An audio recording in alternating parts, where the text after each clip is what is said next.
Continuamos. Vamos a la clase número 2 del día de hoy. La 4 en la línea de lo que es esta materia de plan financiero. Vamos entonces a ver todo lo que acabamos de presentar. Nos da testimonio de la abundancia de Dios. Es decir, todo lo que hemos hablado tiene que ver con la abundancia de lo que es Dios para efecto de cada uno de nosotros. Y acá pues hemos conocido parte de lo que es Dios en cuanto a la abundancia. ¿Necesita Dios de todo lo que creó? No, para nada. Los que necesitamos de eso, en este caso, somos nosotros. Siempre y cuando lo sepamos usar, excelente. Pero hay muchas cosas de las que yo acabo de mencionar y hablar acá, que ¿en qué serían necesarias para nosotros? En nada. ¿En qué se beneficiaría Jonathan Colmenares de que alguien saliera por ahí y le regalara un helicóptero? ¿En qué lo beneficiaría? En nada. Al paisano aquí que le regalan un autobús, un autopullman, eso de 2 pisos, ¿en qué lo beneficiaría? En lo personal, en nada, porque ¿sabes lo que cuesta meterlo en una línea, no? Ajá. Hay ciertas cosas que de repente para nosotros pues serían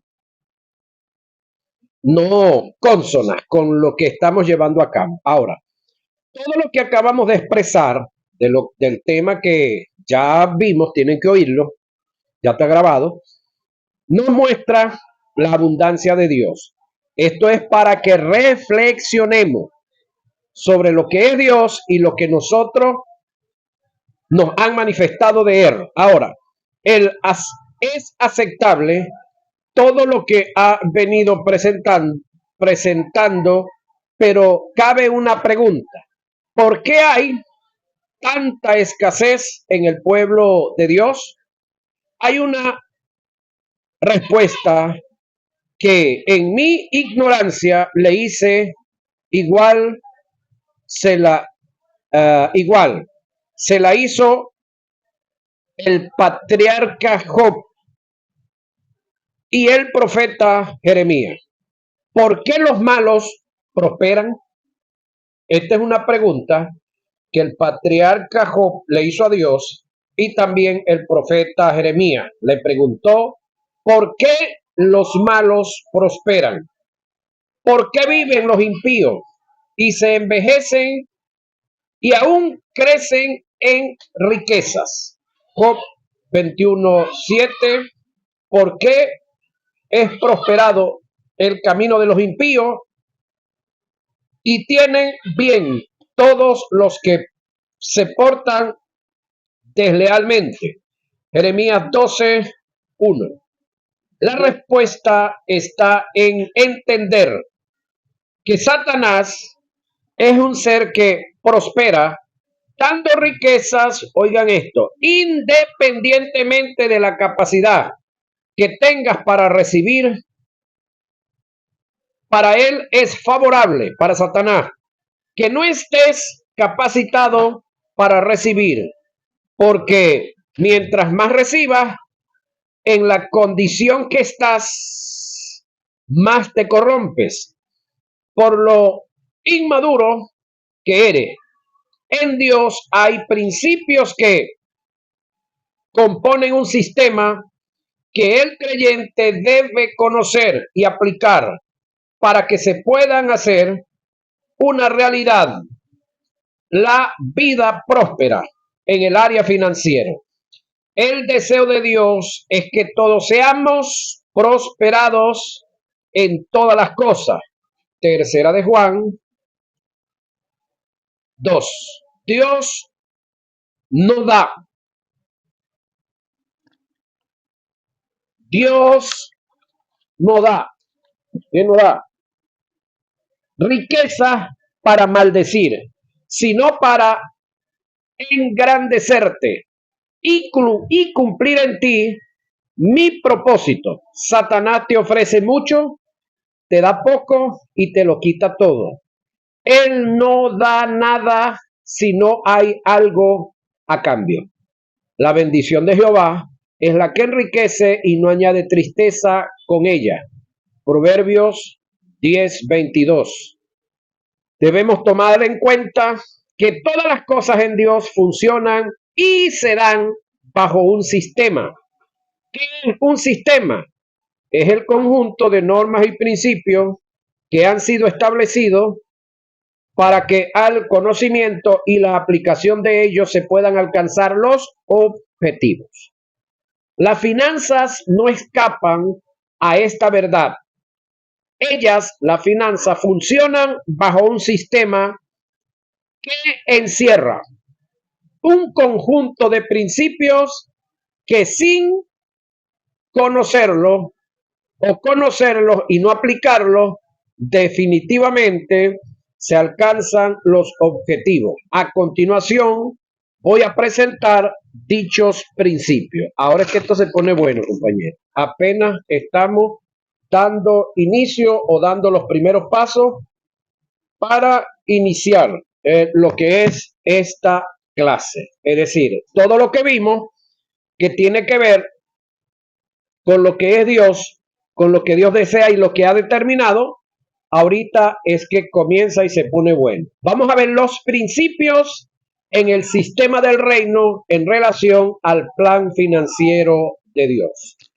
Es decir, si yo conozco los principios y no los aplico, o si yo no los conozco, pues tampoco menos van a funcionar. Debemos cambiar nuestra forma negativa de pensar en torno a Dios en cuanto a las finanzas. Debemos cambiar nuestra forma negativa de pensar sobre Dios y las finanzas para cultivar una mentalidad de fe y orden, ya que las aptitudes negativas pueden provenir de hábitos arraigados y la falta de conocimiento y a un patrón de conducta. Debemos estar persuadidos que los recursos financieros son de Dios. Debemos ordenar nuestra forma de pensar y caminar en fe para superar el miedo a la escasez. Desecha las viejas creencias y hábitos negativos que, tomando fuerza como una tradición en tu creencia, llevándote a sentirte inseguro y desprovisto de los recursos de Dios, necesitamos cambiar nuestra forma de pensar en relación con el asunto. La renovación de la mente es un proceso que ocurre mediante el conocimiento de la palabra iluminada. Arturo Uslar Pietri, escritor venezolano y pensador venezolano, dijo: la verdadera pobreza del hombre no consiste en los bienes que no tiene, sino en el estado de mente en la que se encuentra. Y agregó: si tomamos toda la riqueza de los ricos y se las damos a los pobres, y los pobres pasan a ser ricos y los ricos pasan a ser pobres, no pasará mucho tiempo para que estos pobres que pasaron a ser ricos vuelvan a ser pobres y los ricos pasen a ser pobres. Y los ricos que pasaron a ser pobres vuelvan a ser ricos, porque la verdadera pobreza del hombre no consiste en los bienes que no tiene, sino en el estado de mente en la que se encuentra. Esto es parte de la filosofía de este individuo y hasta cierto punto tiene mucha razón, pero como es un pensador es un pensamiento de un pensador con muchas realidades. El rey Salomón dijo o dejó plasmado en sus escritos, llenos de sabiduría, una verdad que corrobora lo antes dicho. Él dijo, los pensamientos del diligente ciertamente tienen a la tienen o tienden a la abundancia. Proverbios 21:5. Reitero lo dicho. Los pensamientos del diligente, primero pensamiento, luego diligencia, ciertamente tienden a la abundancia. Por supuesto, cuando son bien orientados, bien corroborados.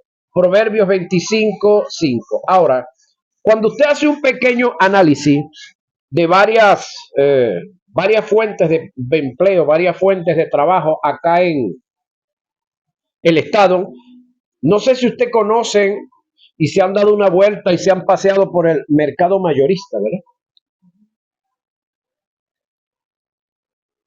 Donde creo es el mercado más grande de todo la nación. Se mueve comida, pero como usted no tiene idea. La gente llega con diferentes cargamentos, los vende de un momento a otro, hacen plata de la noche a la mañana. Hay gente que comenzaron como caleteros, después ya estaban carreteando, luego fueron dueños de carretilla, luego fueron dueños de galpones, son dueños de varios galpones, se hicieron de transporte y cuantas cosas más. Sí hubo algunos que lo hicieron.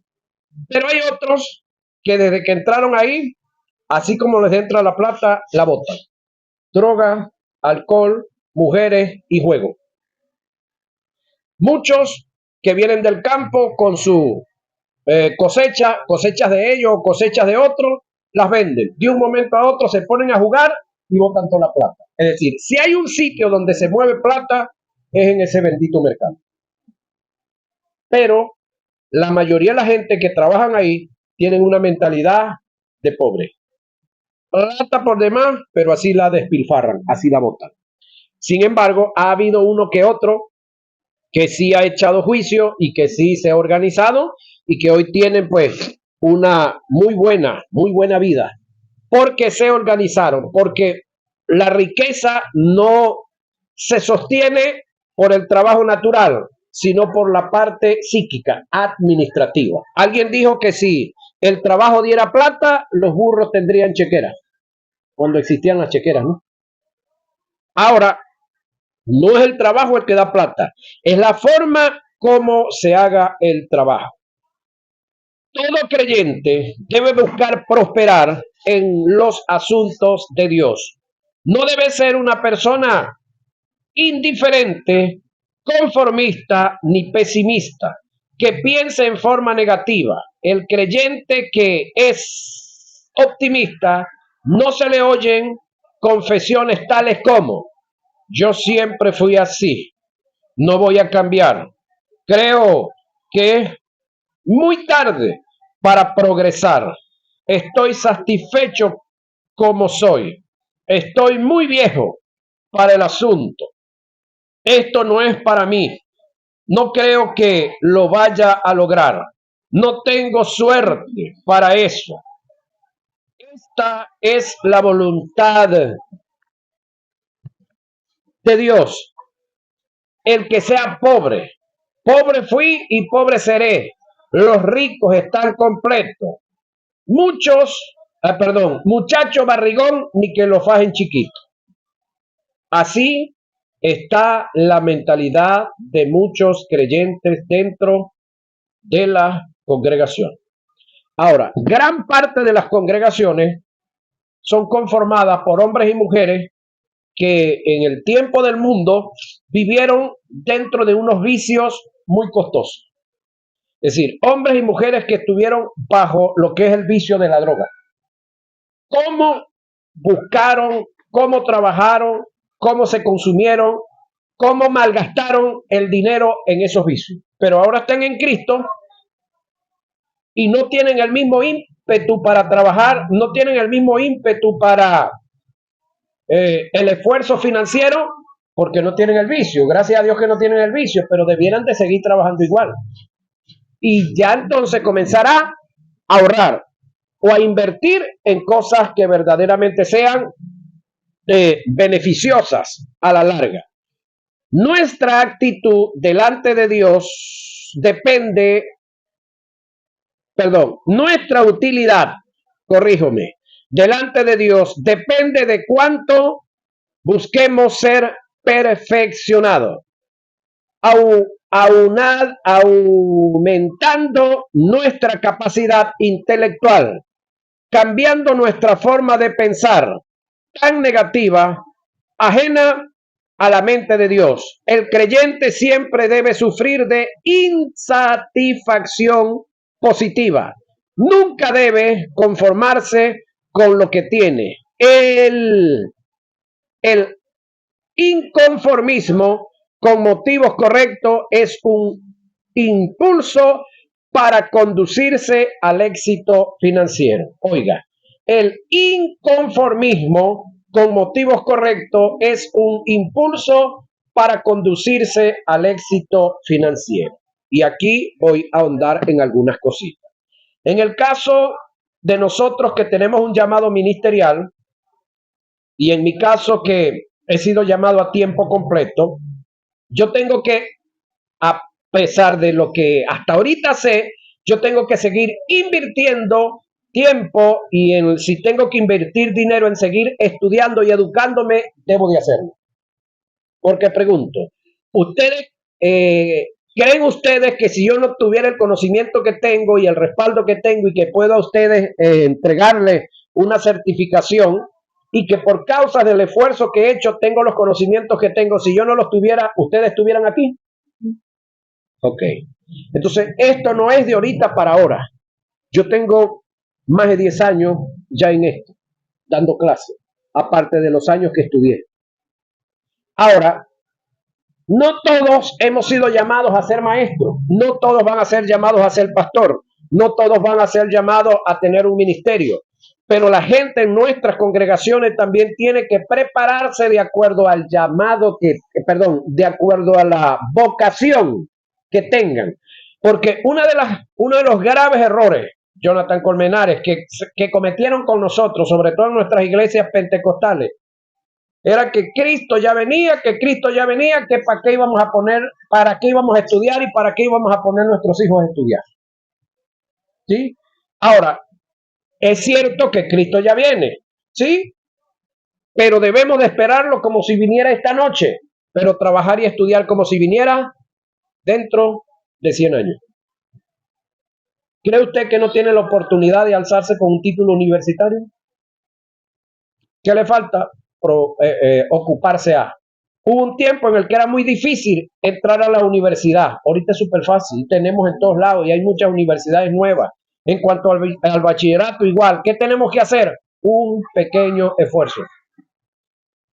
Ahora, eso de que nuestros hijos de nuestras iglesias mal llamadas pentecostales no estudiaron porque estaban esperando a Cristo y se involucraron en diferentes cuestiones dentro de la iglesia. El que se hayan involucrado dentro de la iglesia en diferentes cuestiones no está malo.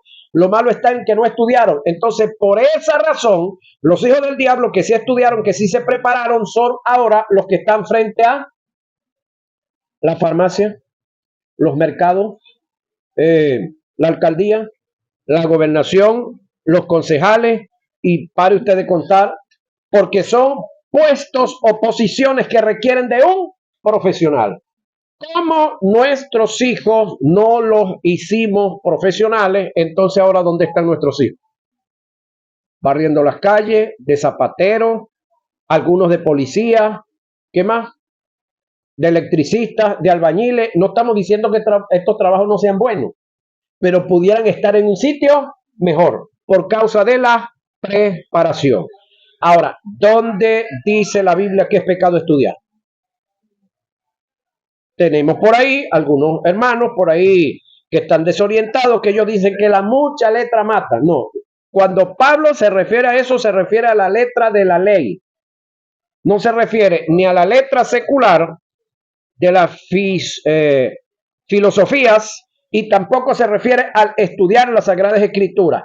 Sin embargo, este texto lo usan para escudarse, para autoprotegerse. ¿Sabe quiénes? Los flojos, los que no quieren estudiar, los que ellos creen que ellos se aferran. No, la Escritura dice, abre tu boca que yo la llenaré.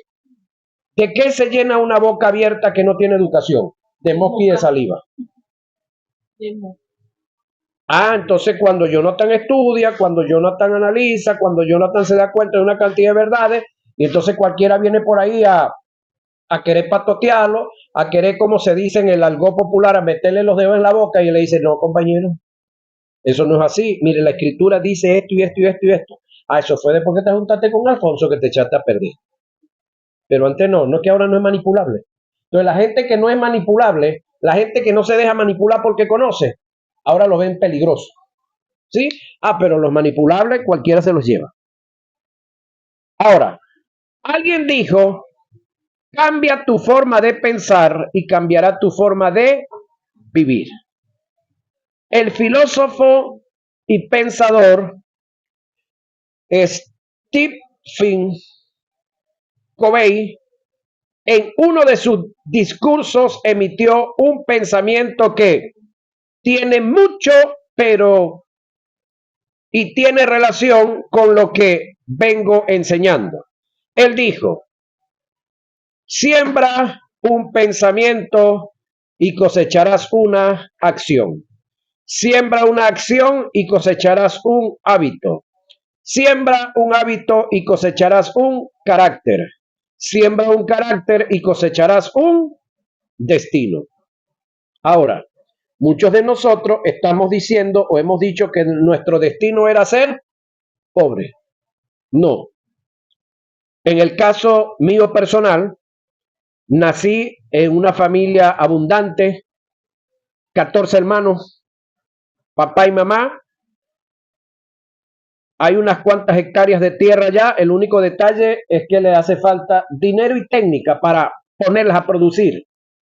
Sí hay unas 1000 hectáreas, pero estamos en tierras áridas. Y desde el punto de vista educativo, ninguno de los que se fueron yendo del sitio se prepararon, se educaron, hablando de mi familia, para luego entonces estar en mejores posiciones económicas y luego invertir en el sitio. Ninguno lo hizo. Cada quien pues se ha ocupado de hacer sus pequeñas cosas, pocos de ellos, pero ahí tenemos, desde el punto de vista, pudiéramos decir no sé cómo se le llama esto a los financieros, en cuanto a posición de tierra, tenemos. De paso, privada, se hizo todo el registro cuando Chávez mandó a revisar a ver si la tierra eran ejidos municipales o estadales. Se hizo toda ¿cómo se dice eso, Alfonso? La data sucesoral, el catastro sucesoral, y son tierras privadas. Pero como no tienen agua, no tienen el valor que debieran tener. Y como no tenemos la técnica, ninguno se preparó a aprender a sembrar piña, que no necesita agua. Bueno, ahí están. Hay un gran potencial que no se ha podido explotar como debiera ser. Ahora, no es el destino de nosotros de que seamos pobres, ¿sí? Tenemos que entender que Dios es nuestro benefactor. La persona número 1, oiga, que está interesada en que vivas prosperado es Dios. El número 2 debe de ser nosotros. Nunca progresamos en la vida financiera a menos que nuestros pensamientos se pongan en armonía con Dios y con su palabra, según lo que escribió el apóstol Pablo a los Efesios. De acuerdo con el estado de mente que obtengamos, tendremos unos comportamientos y unas aptitudes, entre los cuales también todos nosotros vivíamos en otro tiempo, en los deseos de nuestra carne, haciendo la voluntad de la carne y de los pensamientos. Efesios 2:3. Hay un principio que alega que toda acción tiene como precedente un pensamiento, la pobreza y la humildad. Vamos a hablar de la pobreza y de la humildad si es lo mismo. Un gran porcentaje de creyentes viven en miseria, desprovistos de las bendiciones de Dios, hablando de lo financiero, por la forma de pensar que tienen tan negativa en el área de las finanzas. Debido a lo mal que le enseñaron, siempre se nos ha dicho que la humildad es sinónimo de pobreza, lo cual es todo lo contrario. El ser humilde es un principio que debemos cumplir para ser honrados por Dios en el área de las finanzas. Riqueza, honra y vida, oiga, son la remuneración de la humildad y del temor de Jehová. Proverbios 22:4. ¿Quién dice esto? Salomón. ¿Quién lo inspiró a escribirlo? El Espíritu Santo. Entonces, esto es una promesa para usted que vive en esta posición. Riqueza, honra y vida son las remuneraciones de la humildad. Usted es humilde, bueno, para usted hay riqueza y honra. Vida ya la tenemos en Cristo Jesús. Amén. Si tenemos la vida, que es lo más importante, debe de venir de camino la honra y las riquezas. ¿Por causa de qué? De tenerle temor a Dios. Y el temor tiene que ver con respeto, tiene que ver con reverencia, tiene que ver con adoración. Proverbios 22:4. Según este texto, Dios bendice con larga vida y finanzas a los que son humildes y están en el temor de Jehová. El pensamiento de que mientras más pobres seamos, determina el estado de humildad que tenemos. Es una filosofía que proviene del organismo que más dinero tiene en el mundo, que es el Vaticano, seno del catolicismo romano. El tener la creencia de que mientras más pobres seamos, más humildes somos, es catolicismo romano. Dentro del pensamiento del cristiano, debemos entender que la pobreza es un estado, oiga, la humildad es una aptitud. La iglesia tiene que ser libre de la creencia de que la humildad es sinónimo de pobreza y entender que el único que está interesado en que vivamos arruinados es el diablo. Juan 10:10. Es cierto que existen sus excepciones. Hay a quien el maligno les da muchos bienes con el fin de